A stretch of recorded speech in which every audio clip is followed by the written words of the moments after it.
안녕하세요. 과학사 과목을 강의하게 될 함희진 교수입니다. 과학사는 과학과 역사를 함께 배우는 이과와 문과의 융합 과목이 됩니다. 인류 역사는 과학의 역사로 인해서 여러 변화와 혁명을 이루었습니다. 특별히 코페르니쿠스의 천문학, 또 갈릴레오와 티코 프라에 같은 케플러 같은 이러한 천문학자들이 과학혁명의 주축을 이루었죠. 그리고 뉴턴의 법칙에 의해서 과학은 이제 새로운 세계관을 갖게 되었고 새로운 세계에 대한 변화와 혁명의 주인공이 되었습니다. 그래서 현재는 과학기술이라고 그러면은 서로 분리돼서 생각할 수 없는 것이지만은 아주 옛날에는 과학과 기술이 분리가 되었었죠. 과학은 공부하는 것이고 기술은 일하는 것으로 인식되었습니다. 이러한 과학기술의 혁명이 이루어질 때까지 과학의 역사는 오랜 역사를 갖고 있습니다. 특별히 아리스토텔레스와 같은 고대 과학, 그리고 플라톤, 그리고 이후에 중세 과학, 로마 과학, 또 그 이후에 이제 새로운 과학혁명이 이루어질 때까지 과학 역사는 계속 생동감 있게 변화되고 있습니다. 진리는 크게 세 가지로 구별할 수가 있어요. 하나는 절대적인 진리고, 두 번째는 과학적인 진리며, 세 번째는 권위적인 진리라고 하는 것입니다. 절대적인 진리는 변화될 수가 없고 영원히 불변하는 그런 진리를 말하며, 과학적인 진리는 계속해서 변화하는 진리입니다. 과학은 특징이 과학적인 이론을 그 시대에는 절대적인 진리로 받아들였었지만은 새로운 과학 이론이 생기고 새로운 과학적인 발견이 이루어지면 그 전의 과학은 다 폐기되고 잊어버리고 하는 것이 과학자들의 기본적인 인식입니다. 그래서 과학이라고 하는 진리는 변화하는 진리고 지금도 변화되고 있다고 볼 수가 있습니다. 아리스토텔레스의 과학은 이제 과학혁명으로 인해서 이제 다 잊혀져 버리고 아리스토텔레스가 발견한 지구가 둥글다고 하는 것 외에는 아리스토텔레스의 과학은 이제 과학 시간에 받아들여지지 않고 있습니다. 하지만 과학혁명이 이루어질 때까지 아리스토텔레스의 과학은 진리였습니다. 절대적인 진리였죠. 중세 시대까지의 절대적인 진리였습니다. 그런데 그것이 이제 과학혁명으로 뉴턴 혁명으로 이제 변화되었죠. 뉴턴의 진리도 절대적인 진리로 받아들여졌었지만은 아인슈타인이 상대성 이론을 제시한 이후로 뉴턴의 과학도 태양계에서만 한정되게 적용된다는 것을 알게 되었습니다. 또 아리스토텔레스, 뉴턴, 아인슈타인으로 이어지는 이러한 과학 계보가 또 새로운 천재적인 과학자가 나타나면 이제 또 다른 과학적인 진리가 나타날 것입니다. 그리고 또 하나 세 번째는 권위적인 진리라고 하는 것입니다. 권위적인 진리는 그 권위 아래 있는 사람들에게는 진리지만 그 권위 밖에 있는 사람들에게는 진리가 아닌 것이죠.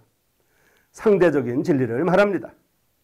특별히 어떤 종교에서 얘기하는 진리, 이런 것들을 얘기한다고 볼 수가 있겠습니다. 그리고 절대적인 권력, 절대적인 권위 아래에 있는 정치적인 이런 권력 아래서도 어떤 보편적인 진리가 아닌, 과학적인 진리가 아닌 진리들이 권위적인 진리로 받아들여지고 있습니다.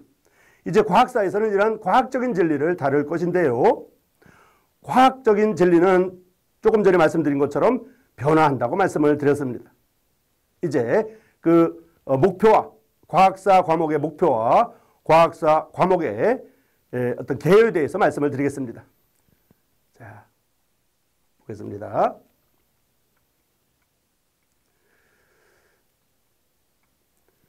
과학사 과목의 교육 목표는 과학과 기술의 발전과 또 변천 과정을 역사 시기별로 정리해서 세계 역사 속에서 과학이 어떻게 발전하였는지를 이해하도록 할 것입니다. 이런 과학과 기술의 변천 그리고 발전 과정은 아리스토텔레스와 뉴턴, 케플러, 갈릴레오 그리고 티코 브라헤 같은 천문학자들과 또 위대한 화학자들 그리고 새로운 아인슈타인과 같은 이러한 새로운 과학자들에 의해서 계속 발견되고 변화되고 있는 것입니다. 아주 옛날에는 과학적인 진리가 과학의 역사가 한 사람에 의해서 이렇게 각 유명한 한 사람, 천재적인 한 사람들에 의해서 좌지우지됐다고 하면 지금은 집단적인 이러한 조직적인 또 국가적인 이러한 과학기술의 발전이 되고 있습니다. 그래서 프로젝트라고 하는 이러한 큰 계획에 의해서 이루어지고 있죠. 우주 프로젝트라든지 게놈 프로젝트라든지 이런 것들을 말하고 있습니다. 그리고 과학의 표면적 현상과 결과를 사회 문화 등의 다양한 관점에서 바라보는 관점을 갖게 될 것입니다.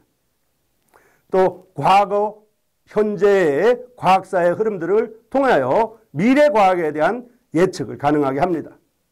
이제 미래 과학은 현재 플라즈마 진리라든지 나노 과학 기술이라든지 인공지능 기술이라든지 이러한 생명 공학, 특별히 바이오테크놀로지에서 생명 복제라든지 또 줄기세포 과학이라든지 이런 것들에 의해서 발전하고 있습니다. 또 과거의 과학의 역사가 현대 시대에 어떻게 올바른 가치관을 세우는 근거가 되었는지를 살펴볼 것입니다. 이러한 교육 목표를 가지고 과학사 과목을 진행할 것입니다. 자, 이제 그 다음에는 과학사 개요를 말씀드리겠습니다. 과학의 개념과 역사 그리고 인문학적인 논리를 보면서 인문학적인 이러한 논의를 개괄적으로 다룰 것이고요. 과학의 발전과 관계되어 있는 사회 변화에 초점을 맞출 것입니다. 그리고 특별히 고대 과학, 현대 과학, 중국 과학, 또 한국 과학 등 이러한 것들을 다양하게 다루어 보고 천문학 및 생명과학, 특별히 전자공학이라든지 화학 등의 분야에서 수많은 과학적인 발견 중에서 세계의 발전과 인류의 인식 변화를 이끈 주요한 발견들이 어떻게 우리의 삶과 역사를 바꿔놓았는지를 다양한 관찰과 다양한 관점과 다양한 발견들 그리고 다양한 사례를 통하여 살펴보고자 합니다. 전체적으로 과학사를 파악하고 그리고 서양 중심이기는 하지만은 동양에서도 발전했던 과학과 또 우리나라 대한민국의 전통과학 특별히 한글 창제라든지 추구기라든지 이런 우리나라 전통과학에 대해서도 함께 알아볼 것입니다. 과학사 과목을 수강하게 되는 학생 여러분, 이 과학사 과목은 서두에 말씀드린 것처럼 과학이라고 하는 이과 그리고 역사라고 하는 문과의 융합 과목입니다. 이과 학생들과 문과 학생들, 인문학적인 관점의 학생들과 과학적인 관점의 학생들에게 새로운 통찰력을 제시할 것입니다. 그리고 새로운 과학적인 발견이 새로운 과학적인 이러한 천재적인 과학자들이 어떻게 사회를 변화시키고 그러한 것들이 어떻게 사회에 영향을 주었는지에 대해서 살펴볼 것입니다. 자, 과학사 과목을 소개해 드렸고요. 과학사 과목의 목표 그리고 과학사 과목의 교과 소개를 말씀드렸습니다. 한 학기 동안 이 과학사를 통하여 새로운 통찰력과 새로운 관점을 여러분 가지시기를 바랍니다. 여러분 고맙습니다.